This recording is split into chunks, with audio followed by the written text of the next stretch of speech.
这里是 Eric 的电台，我是 Eric。今天我们不讲那些五头八头的，来聊点别的东西。我相信在座的各位应该没有人没看过超英电影吧？超级英雄电影全看过了，扣1；一部也没看过了，扣2。那怎么样才算是超级英雄呢？除了有异于常人的超能力以外，身材一定不能太差。而为了更加贴合这个漫画形象，担当主演的明星们个个也都是拼了老命开始疯狂的健身、增肌、减脂当然也不得不说，他们确实都蛮敬业。通过几个月的集训，基本上都达到了令很多素人都羡慕的肌肉量和能清晰的看到腹肌线条的体脂率，甚至有极个别的可以说还达到了准健体的水平拍完戏再做状态，完全可以上个台比个赛当然对于他们来说也没这个必要。那么接下来我们就一起来看看这些荧幕上的铁血硬汉超级英雄们所展现出来的体格究竟处于一个什么样的水平当然在这之前我需要先收集一些这些演员们当时拍摄时候的身体数据，包括这个身高、体重还有体脂率，然后根据这些数据我再计算出他们的有效体重和去脂质量指数 FFMR， 然后对其进行排名看看在他们之中究竟谁的训练水平最高肌肉含量更接近这个自然极限状态这里大家不妨先来预测一下结果，你认为谁会拔得头筹？我从网上收集的这些演员在拍摄超级英雄电影时候的身高体重数据，还寡解的。不过至于这个体脂率这个真的找不到任何数据不过我们可以拿出这个万能的小卡片一个个进行比对，估算出他们大致的体脂率。来，第一个美队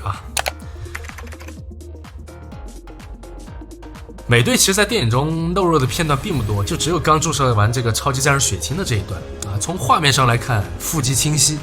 不过还可以有下行空间。这个体脂率的话，我估测应该是在12%左右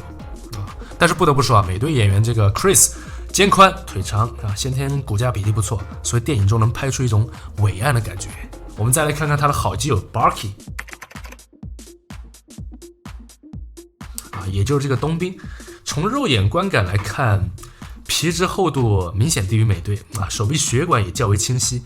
目测的话体脂率应该是在10%左右。然后就是这个 DC 的台柱子超人从这张照片来看，觉得会比美队的肌肉量要大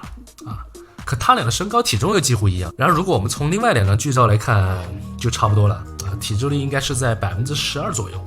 刚才那个电影片段我猜正好是 Henry 提前冲了洗，所以也会显得更大。钢铁侠虽然是人气选手但这也舞得太严实了，啥也看不到。下一个幻视因为幻视本来就是人工智能没办法脱衣服我就找了一张幻视演员 Paul 的照片，他的肉量看起来并不大，毕竟191的身高，90公斤的体重，确实也不算重手臂和肩膀能看到血管，但是腹部的腹外斜肌还不是特别显现。体脂率应该比这个美队和超人要稍微低一点，我给他11吧。然后就是我非常喜欢的贝尔版的蝙蝠侠了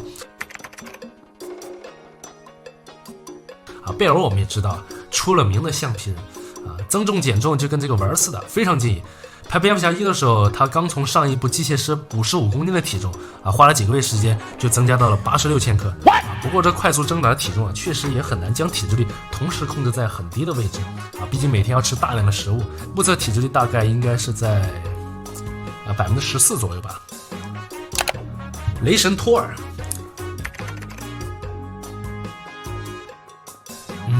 他这个三头和桃心间只能说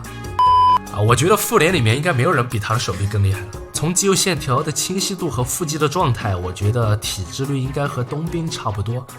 大概是在10%左右吧。然后就是小蜘蛛很多人很喜欢他，不过我更喜欢梅姨。话说回来，演员荷兰弟本来就是要演绎青少年时期的这个蜘蛛侠，所以体格不大也是情理之中。不过体脂率倒是控制得蛮好，不然过大的体重也没办法在这个楼房之间穿来穿去了。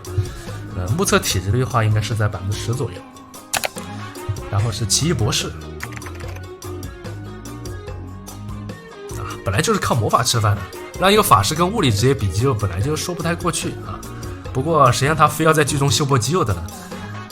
这个体脂率就有点高了，手臂的血管、胸肌、腹肌的轮廓都欠佳。目前最高的体脂率就只能给你了16%。然后是星爵，作为奥赛7冠王终结者 T800 阿诺德施瓦辛格的女婿啊，有这么一个高级顾问，身材不捯饬好点就有点说不过去了啊。不过需要提一点，为了演绎好星爵啊 ，Chris 可是足足减重了有60磅啊，效果还真不赖。体质的话，我觉得和美队差不多吧，12%左右。海王啊，同时也是马王，又是个狠人。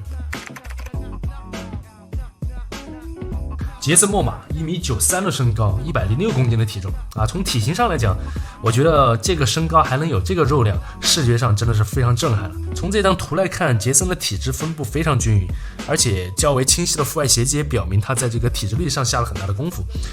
目测体脂率应该是在9%左右。好，最后一位登场了，金刚狼。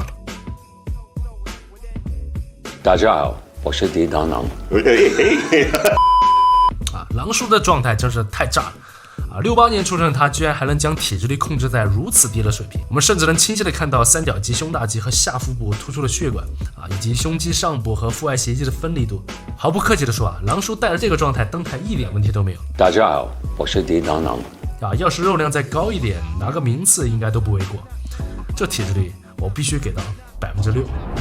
好了，以上的诸位啊，数据已经收集齐备，然后我们再一一算出他们的有效体重和去脂质量指数啊，这些我在之前的很多集都有讲到过。有效体重指的就是去除脂肪之后的体重啊，反映了瘦体重和总肌肉量的这个多少。去脂质量指数体现了该肌肉量对应到既定身高下的水平如何。通常来讲，25是男性的一个基因极限啊，通常能超过这个数值，要么是天赋异禀，要么就是可能用了科技的这个职业选手啊。这里各位把自己的去脂质量指数打在公屏上，看看有多少是天赋异禀的。好了，算出了各位英雄们的有效体重和去脂质量指数，再根据这个去脂质量指数，我们重新进行了排序。哇哦，第一名居然是海王的扮演者杰森·莫玛啊，而且居然超过了25，这个数据甚至高于很多自然健体的选手啊。第二名和第三名分别是雷神和星爵的两个演员啊，两个 Chris 啊，也已经非常逼近25的大关。雷神我不意外，星爵冲上榜单前3，我还觉得挺意外的啊，我以为是超人或者是美队啊，但是狼叔这么爆炸的状态居然排到了第5，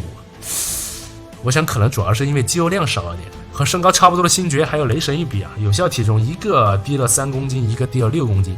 啊。美队、超人和蝙蝠侠这3个人气颇高的选手分别位列第4、第6啊，还有第7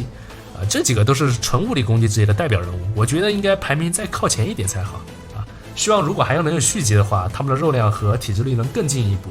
啊。后面几位的排名大致没有什么悬念，幻视、冬兵、奇异博士还有小蜘蛛。不过冬兵我觉得倒是可以再壮一点。在看了这些超级英雄面具后的这些明星们的数据啊，我们不得不感叹他们为了在荧幕上展现出更好的形体啊，更贴合原著角色的设定所付出的努力。他们能做到，我们又何尝不行呢？但是有人就会说他们拿那么高的片酬啊，换作是我给我拿这么多钱，我也能做到。但是这个说法存在一个明显的逻辑错误。他们正是因为具备了这样的职业态度，才能一步一步的走到今天，拿到这样的片酬和身价，而不是在别人还根本看不到你能创造何等价值的情况下，就扔给你一捆捆的钞票，对吧？